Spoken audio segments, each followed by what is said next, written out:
Hello every one, നമുക്കിന്ന് hyaluronic ആസിഡിനെ കുറിച്ച് പറയാം. നമ്മൾ ഷോപ്പിൽ നിന്ന് വാങ്ങുന്ന ഹൈലറോണിക് ആസിഡ് നമ്മുടെ സ്കിന്നിൽ മോയ്സ്ചറൈസ് ചെയ്യുന്ന ഒരു ഹ്യൂമക്റ്റൻ്റ് ആണ്. പക്ഷേ നമ്മുടെ ശരീരത്തിൽ നാച്ചുറൽ ആയിട്ടുള്ള വസ്തുവാണ് ഹൈലറോണിക് ആസിഡ്. നമ്മൾ ഏജ് ആവുമ്പോഴാണ് അത് നമ്മളൊരു സീറമൊക്കെ ആയിട്ട് യൂസ് ചെയ്യുന്നത്. പക്ഷേ പലർക്കും ഈ ഒരു ഹൈലറോണിക് ആസിഡ് നാച്ചുറൽ ആയിട്ടുള്ള ഒരു വസ്തുവാണെന്ന് അറിയില്ല. അതൊരു പോളിസാക്കറൈഡ് ആണ്.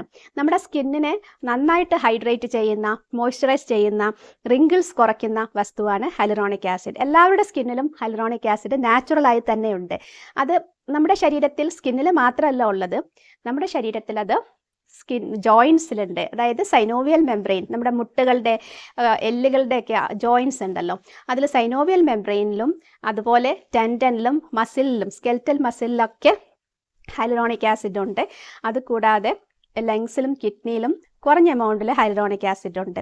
അപ്പോൾ ഈ ഒരു ഹൈലറോണിക് ആസിഡ് സ്കിന്നിൽ 50% ഉണ്ട്. അതുകൊണ്ടാണ് നമ്മുടെ സ്കിന്നിന് നല്ല സപ്പിൾ, ഹൈഡ്രേറ്റഡ്, മോയ്സ്ചറൈസ്ഡ് ലുക്ക് ഉള്ളത്. നമ്മൾ വെയിൽ കൊള്ളുമ്പോൾ ആ ലുക്ക് പോകുന്നുണ്ടല്ലോ, അതെന്തുകൊണ്ടാണ്? വെയിൽ കൊള്ളുമ്പോൾ ഈ ഹൈലറോണിക് ആസിഡ് നമ്മുടെ സ്കിന്നിൽ കുറഞ്ഞു വരും, അത് ഡാമേജ് ആകും. അപ്പം അതുകൊണ്ടാണ് നമ്മൾ നന്നായിട്ട് വെയിൽ കൊള്ളുന്ന സമയത്ത് സ്കിൻ ആകെ ഡ്രൈ ആവുന്നതും സ്കിന്നിൻ്റെ ഒരു തിളക്കമെല്ലാം നഷ്ടപ്പെടുന്നതിനും കാരണം.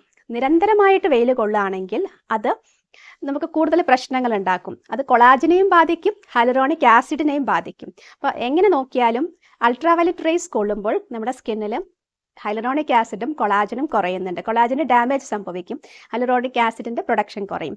എന്താണ് ഹൈലറോണിക് ആസിഡ് എന്ന് ഞാൻ പറഞ്ഞില്ല. സ്കിന്നിൽ ഉണ്ടെന്നല്ലേ പറഞ്ഞുള്ളൂ, മോയ്സ്ചറൈസ് ചെയ്യും എന്നും പറഞ്ഞു.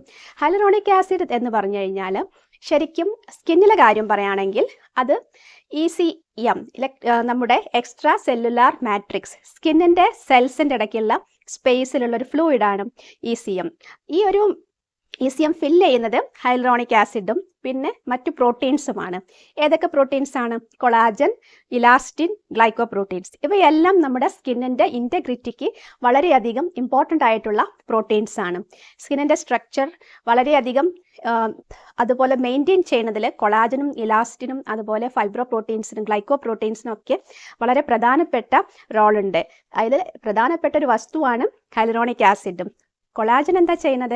നമ്മുടെ സ്കിന്നിന് നല്ല ഫേംനെസ് തരും, ടോൺഡായിട്ട് നിർത്തും, സ്കിന്നിൻ്റെ റിങ്കിൾസ് എല്ലാം കുറയ്ക്കും, അതുപോലെ സ്കിന്ന് സാഗ് ചെയ്യാതെ നോക്കും. ഇലാസ്റ്റിനും സ്കിന്നിൻ്റെ ഇലാസ്റ്റിസിറ്റി മെയിൻറ്റെയിൻ ചെയ്യും.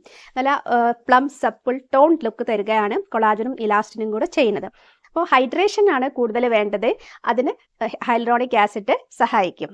ഓക്കെ, അത് കൂടാതെ ഗ്ലൈക്കോപ്രോട്ടീൻസും ഉണ്ട്. ഗ്ലൈക്കോപ്രോട്ടീൻസ് ജനറലി നമ്മുടെ സ്കിന്നിൻ്റെ ഇൻറ്റഗ്രിറ്റി മെയിൻറ്റെയിൻ ചെയ്യാൻ സഹായിക്കുന്നവയാണ്. അപ്പോൾ ഈ ഒരു ഘടകങ്ങൾ നമ്മുടെ സ്കിന്നിന് വളരെ ഇമ്പോർട്ടൻ്റ് ആണ്. കൊളാജനെ കുറിച്ച് ഞാൻ വേറൊരു വീഡിയോ ചെയ്തിട്ടുണ്ട്, ഡീറ്റെയിൽ ആയിട്ട് തന്നെ, നിങ്ങളത് കാണുക കൂടുതൽ അറിയാൻ ആഗ്രഹമുണ്ടെങ്കിൽ. ഹൈലറോണിക് ആസിഡിൻ്റെ പ്രധാന റോൾ സ്കിന്നിനെ ഹൈഡ്രേറ്റ് ചെയ്യുക എന്നുള്ളത് തന്നെയാണ്. ഒരു ഹൈഡ്രേറ്റഡ് സ്കിന്നും ഡ്രൈ സ്കിന്നും തമ്മിൽ നല്ല വ്യത്യാസം ഉണ്ടാവും. അപ്പോൾ ഹൈഡ്രേഷൻ നമുക്ക് കിട്ടണമെങ്കിൽ ഹൈലറോണിക് ആസിഡ് നമ്മുടെ സ്കിന്നിൽ നന്നായിട്ട് ഉണ്ടാവണം. അപ്പോൾ ഹൈലറോണിക് ആസിഡ് നാച്ചുറലായി പ്രൊഡ്യൂസ് ചെയ്യുന്നൊരു വസ്തുവാണ്. അപ്പോൾ അതിന് 50% സ്കിന്നിൽ സാന്നിധ്യമുണ്ട്. ബാക്കി നമ്മുടെ ശരീരത്തിൻ്റെ കാർട്ടിലേജൻസിലും അതുപോലെ തന്നെ സ്കെൽറ്റൽ മസിൽസിലും ലങ്സിലും കിഡ്നീസിലും ജോയിൻസിലൊക്കെയാണ് ഉള്ളത്. അതെല്ലാം അവിടെ അതിൻ്റെ ഫങ്ഷൻ വേറെയാണ്. മോയ്സ്ചറൈസ് ചെയ്യല്ല, അത് ലൂബ്രിക്കൻ്റ് ആയിട്ട് വർക്ക് ചെയ്യുന്നുണ്ട് പല സ്ഥലങ്ങളിലും. പിന്നെ വൂണ്ട് ഹീലിങ്ങിന്, നമുക്കൊരു മുറിവ് ഉണ്ടായാൽ അത് ഉണങ്ങുവാൻ ഹൈലറോണിക് ആസിഡ് സഹായിക്കുന്നുണ്ട്, കൊളാജനും സഹായിക്കുന്നുണ്ട്. ഇതാണ് മെയിൻലി ഒരു നാച്ചുറൽ സ്റ്റേറ്റിൽ നമ്മുടെ ശരീരത്തിൽ ഹൈലറോണിക് ആസിഡിൻ്റെ റോൾ. നമ്മൾക്ക് ഏജ് ആവുമ്പോൾ ഇതിൻ്റെ ലെവൽ ശരീരത്തിൽ കുറഞ്ഞു വരും. കൂടുതൽ ഏജ് ആവുമ്പോൾ അത് വളരെയധികം കുറയും. അതുകൊണ്ടാണ് നമ്മുടെ സ്കിന്നിൽ ഫൈൻ ലൈൻസും പിന്നെ ഡീപ്പ് റിങ്കിൾസ് ഒക്കെ 50s ഒക്കെ ക്രോസ് ചെയ്യുമ്പം ഉണ്ടാവുന്നത്. 40s തന്നെ പലർക്കും അത് കാണപ്പെടുന്നുണ്ട്, ഡ്രൈ സ്കിൻ പ്ലസ് റിങ്കിൾസ്. അതിൻ്റെ പ്രധാന കാരണം ഹൈലറോണിക് ആസിഡ് കുറയുന്നതാണ്. പിന്നെ സാഗ് ചെയ്യുന്നുണ്ടെങ്കിൽ അത് കൊളാജൻ കുറയുന്നതുകൊണ്ടാണ്. ഇവയെല്ലാം അടുത്ത ബന്ധുക്കളെ പോലെയാണ്. സ്കിന്നിൻ്റെ പ്രധാന ഒരു ഏരിയയായ ECM, എക്സ്ട്രാ സെല്ലുലാർ മാട്രിക്സ്, അതിൻ്റെ ഘടകങ്ങളാണ് ഇവയെല്ലാം. ഫൈബ്രോബ്ലാസ്റ്റും കെരാറ്റിനോസൈറ്റ്സും ഒക്കെയാണ് ഇവ ഉണ്ടാക്കുന്നത്. അത് നമ്മുടെ സ്കിന്നിലെ സെൽസ് ആണ്. അപ്പോൾ ഇവ ഉണ്ടാക്കി കഴിഞ്ഞാൽ അത് സ്കിന്നിന് വളരെയധികം ഗുണം ചെയ്യും. പക്ഷേ ഫൈബ്രോബ്ലാസ്റ്റിൻ്റെ എണ്ണം നമ്മൾ ഏജ് ആകുമ്പം കുറഞ്ഞു വരും. അപ്പോഴാണ് നമുക്ക് പ്രശ്നമുണ്ടാകുന്നതും നമുക്ക് ഇത് മെയിൻറ്റെയിൻ ചെയ്യാൻ വേണ്ടി പുറത്തു നിന്നും ഹൈലറോണിക് ആസിഡ് സ്കിന്നിൽ യൂസ് ചെയ്യും വേണ്ടി വരുന്നത്. നല്ലൊരു ഹ്യൂമെക്റ്റൻ്റ് ആണ് hyaluronic acid. Hyaluronic acid serum നമ്മൾ അപ്ലൈ ചെയ്യേണ്ടത് എങ്ങനെയാണെന്ന് ഞാൻ വിശദീകരിക്കാം. ഹൈലറോണിക് ആസിഡ് സീറം നമ്മൾ ഉപയോഗിക്കുമ്പോൾ ഇൻസ്റ്റൻ്റ് ആയിട്ട് തന്നെ നമുക്കൊരു ഗ്ലോ കിട്ടും, ഹൈഡ്രേറ്റഡ് സപ്പിൾ പ്ലം ലുക്ക് കിട്ടും സ്കിന്നിന്. പക്ഷെ സസ്റ്റൈൻഡ് ആയിട്ട് നമുക്ക് ഒരു റിങ്കിൾ കുറഞ്ഞിട്ടെങ്കിലും ഫൈൻ ലൈൻസും ഡീപ്പ് ലൈൻസ് ഒക്കെ കുറയുവാൻ ഹൈലറോണിക് ആസിഡ് എങ്ങനെ ഉപയോഗിക്കണം എന്നും കൂടെ പറയാം. നമ്മൾ തുടർച്ചയായിട്ട് 6 ആഴ്ച ഹൈലറോണിക് ആസിഡ് സീറം യൂസ് ചെയ്യുകയാണെങ്കിൽ 31% ഫൈൻ ലൈൻസും 14% ഡീപ്പ് റിങ്കിൾസും കുറഞ്ഞു കിട്ടുന്നതാണ്. അപ്പോൾ അതാണ് അതിൻ്റെ ഏറ്റവും വലിയ അഡ്വാൻറ്റേജ്. ഹൈലറോണിക് ആസിഡ് സീറം നിങ്ങളുടെ സ്കിന്നിന് വളരെ നല്ലതാണ്. അത് മിക്കവാറും ക്രീംസിലെല്ലാം ഉണ്ടാവും, അല്ലാതെ സീറമായിട്ടും അവൈലബിൾ ആയിട്ടുള്ള ഒന്നാണ്.